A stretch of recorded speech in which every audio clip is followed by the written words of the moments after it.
Then how is 789 coded in the language? That is, what is that language is?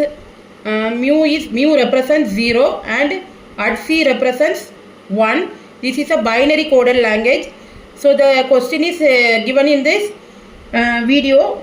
That is mu 0 789. So again, that is 789 divided by 2. That is 3 2s are 6, 9 2s are 18, 4 2s are 8, remainder 1.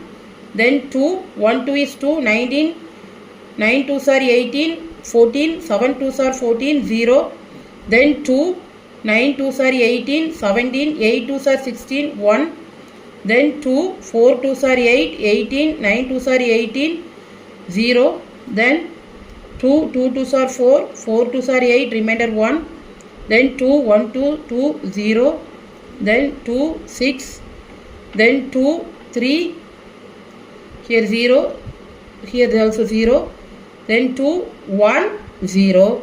Therefore 1, 4 zeros, 1, 2, 3, 4 zeros, 1, 0, 1, 0, 1. Now the coding language is for 1 at C. For 4 zeros, mu, mu, mu, mu. For 1 at C, then 0, mu, 1 at C, 0, mu, 1 at C. This is the coding language for this 789. Thanks for watching. Please like.